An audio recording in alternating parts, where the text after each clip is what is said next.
Go team! Ooh, football! What am I doing? What am I doing? I don't know. Football. Taking this off. And this, it's hot.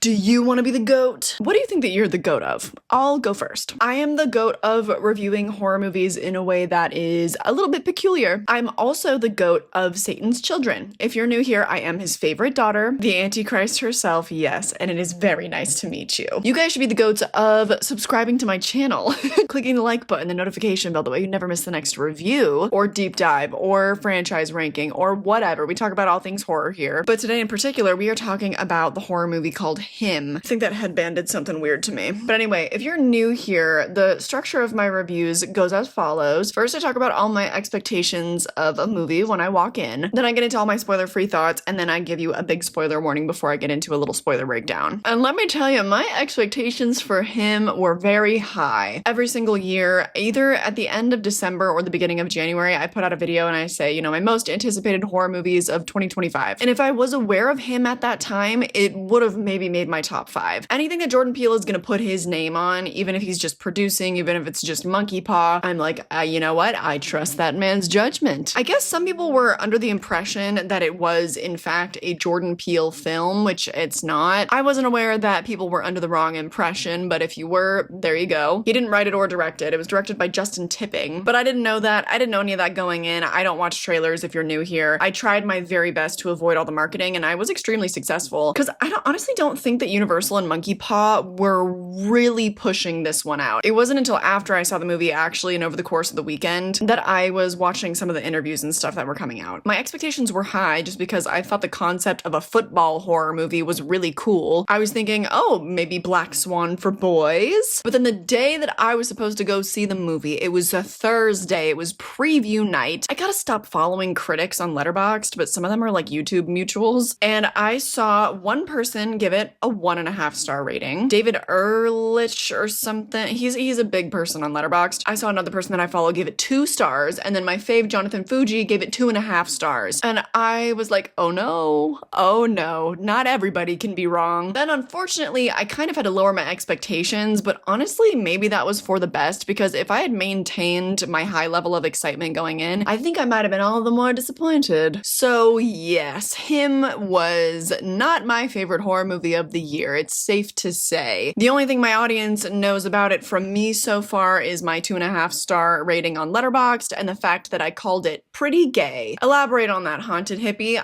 Sure, I'd be happy to. I couldn't think of a whole lot to say about this movie. In fact, I have a feeling that this review might be a little bit shorter than typical. And I was like, you know what? People are gonna see the low score. They're already gonna be a little bit put off. But if you really like movies where men are hot and they're sweating, shirts off, it's a pretty good male power fantasy, okay? So that's why I said it's pretty gay. You can get some good gay stuff out of this one. Or if you really like watching football training montages, this whole movie obviously hinges on football, but way more than I was expecting to. And I'll get into it a little bit more heavily in the spoiler section. I'm trying to avoid it, but if it wasn't obvious, I don't really recommend this movie. And for anybody new here, I feel like I haven't explained this in a while. It's not so much that I'm discouraging you from watching the movie, because I think that everyone should watch every movie to form their own opinion. I base my recommendations on the fact that people can't just be spending their money willy-nilly these days. My recommendations are based on whether or not you should be saving your hard-earned money. Because some movies, it's a little more worth it to just hold on, wait for it to be streaming at home. And typically, when there is a movie that I recommend you wait on, or in my opinion, just in terms of its overall quality, I frankly feel like you can pass on it. My spoiler-free section is going to be tinged just ever so slightly with very mild spoilers, okay? So if you hear that and you're out, that's fine. You can come back after you've seen the movie, but I promise I will give you a proper spoiler warning later. Essentially, this entire movie is asking the question, what if football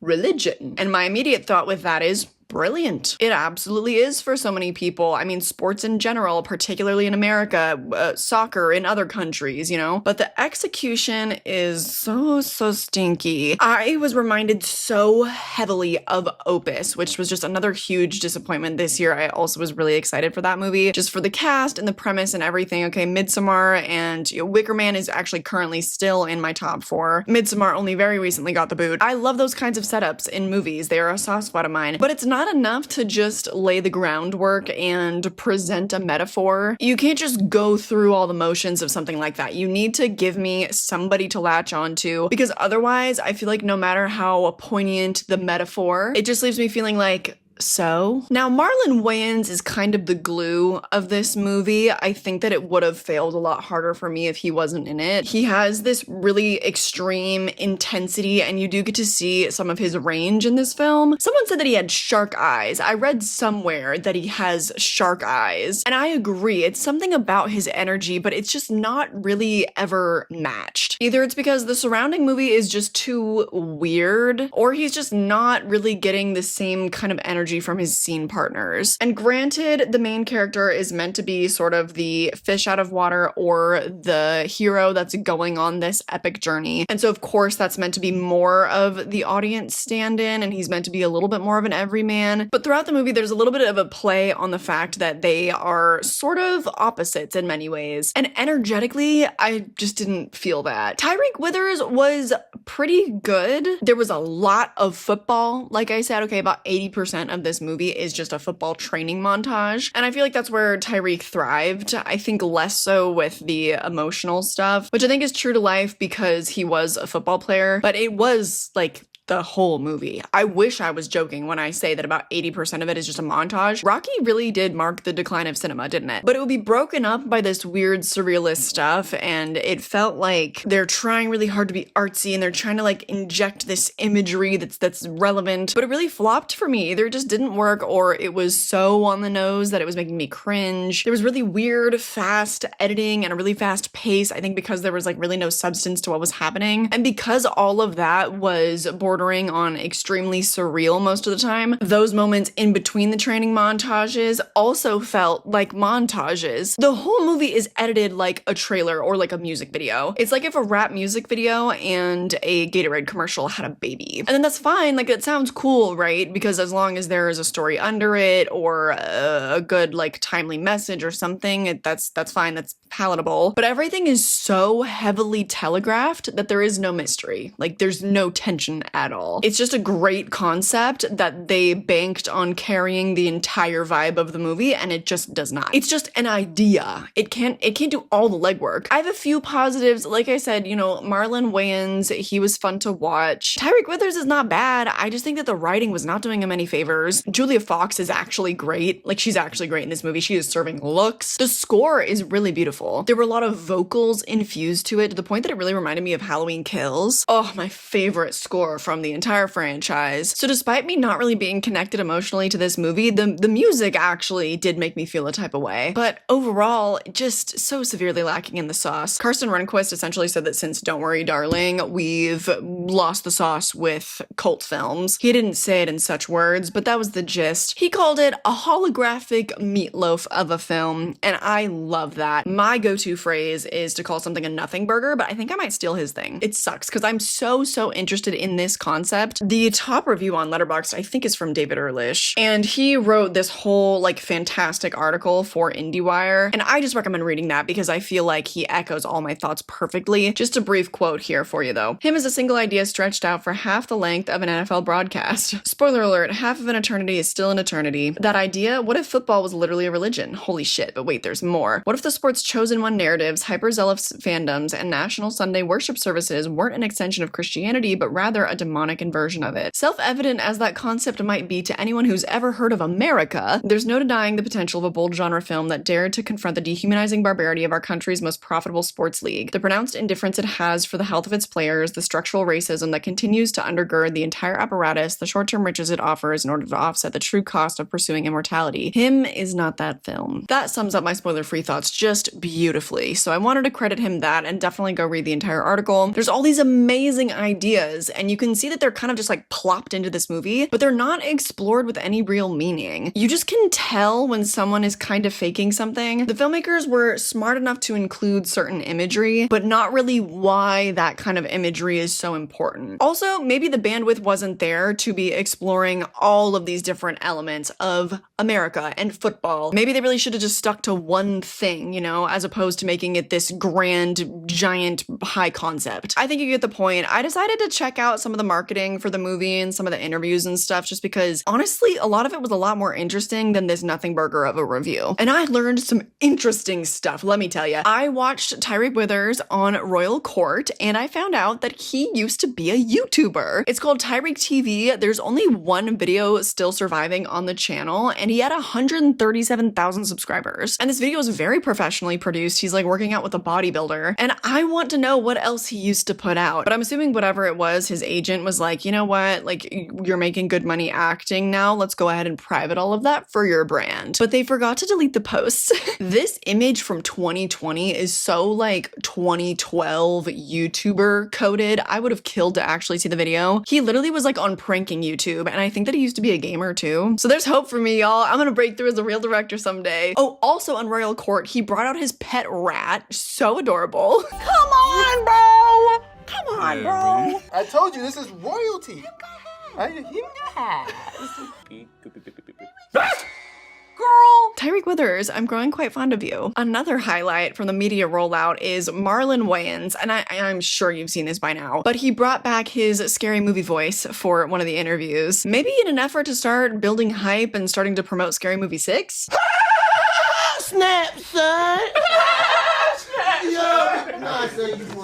That's already been clipped everywhere, but I wanted it to live on my channel too. I also found out the athlete that Tyreek Withers was kind of mirroring his experience to. He got to speak to Jordan Palmer, who I don't know who that is. And so he was like in the middle of that training, and Withers got to speak to him about it. Also, his former teammates apparently reached out to him and wished him well, which I just think is nice. One of the most interesting parts of their interviews that I would love to unpack is the fact that I feel like their characters definitely mirror them as people in real life, like completely. And it's kind of weird, like you never know, were they cast because they embodied their kind of vibe, or has going through the process of making the movie kind of shape them a little bit as people, because it can happen both ways. I love my art, and if you love me, then you're gonna be around me while I'm doing my art. So yes, sacrifice is what you dream for. You want to live a dream, you got to work for it. Two different generations here. I think there's a healthy balance. You know, I think you can really pursue. Damn Gen Z kid. He's like, I'm out. I can't. I have to do this. I'm assigned to something very special, and I got to work for it all the time. Tyreek talking about sacrifice with balance, and then Wayans saying, nope, when I'm focused on one thing, like I'm gonna do it all the time. Their real life personas, in this interview at least, are heavily mirroring their characters. It's kind of weird, because I was like, Marlon, like you just starred in this movie, and the whole theme is also kind of exploring, like, in all that sacrifice, what are you willing to hold on to? But then you're sitting in this interview, and it kind of sounds like you have your villain boots on. It's just kind of funny. Of course, he was asked about Scary Movie 6 after he put on his little laugh, and he said that pretty much anything right now is fair game. He hasn't confirmed anything, but rumors have been floating around about Get Out and about Nope. He said that Weapons is fair game. He said that he actually has already written something from him, but that might not make it in. We don't know yet. Finally, I did want to include at least one interview snippet with Julia Fox. Apparently, she collaborated a little bit with her wardrobe and with her looks, which I can totally see, because in the movie she like has her eyebrows bleached and she looks fantastic. She also enjoyed working with Tipping, because apparently he wouldn't call cut right away once they would finish a scene. He would let it linger and kind of see how things played out, and she found kind of the movie magic to be in those moments. She also was asked, what do you think you're the GOAT of? Hence why I asked at the top of this review. She said a couple of things. She said, I'm the GOAT at improv, fashion stuff, writing, and she also said this.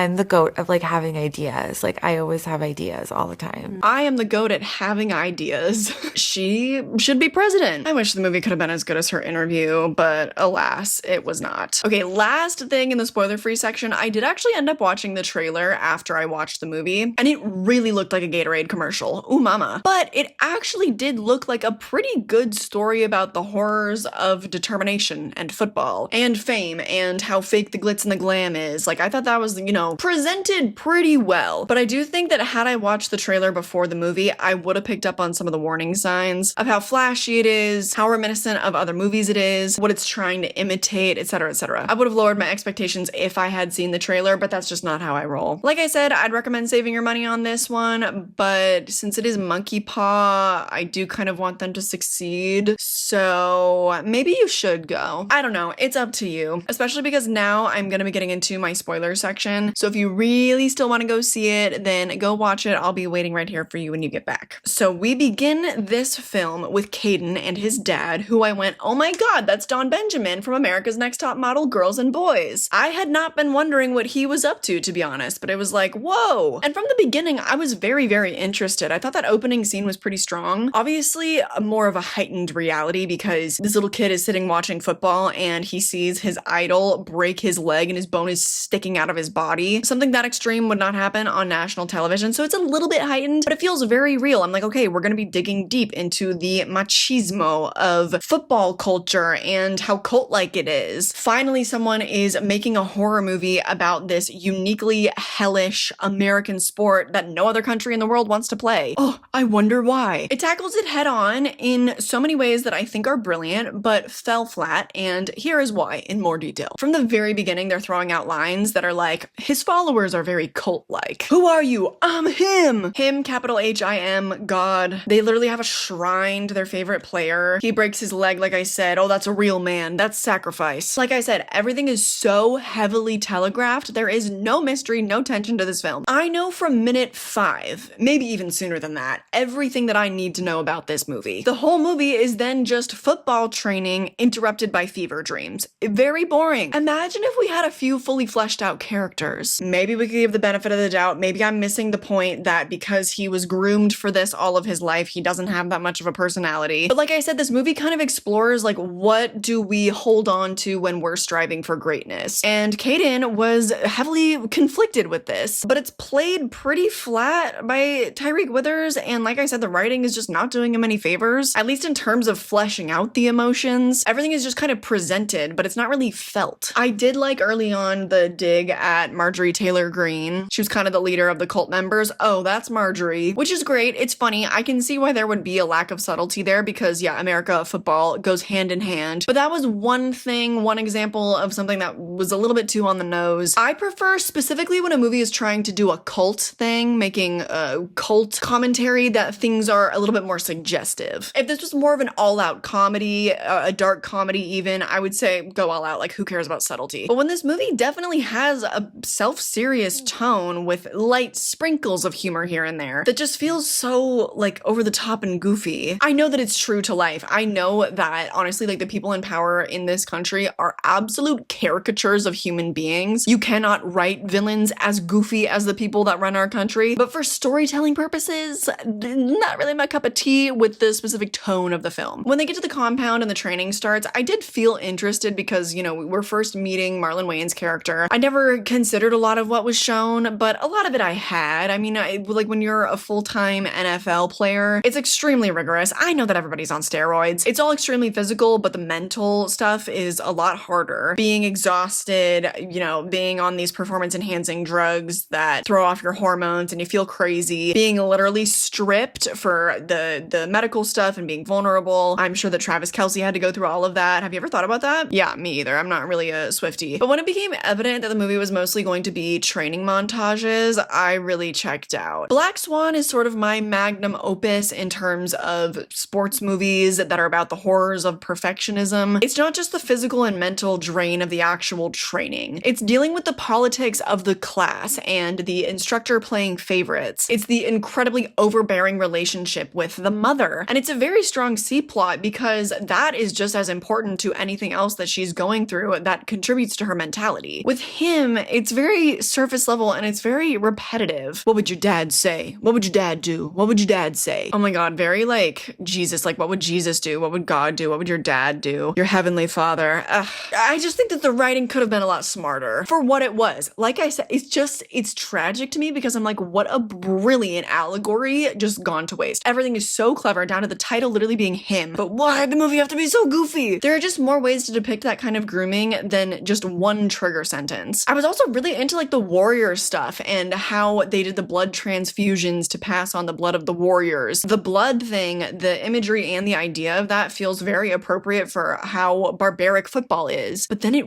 really, really devolves. I am him.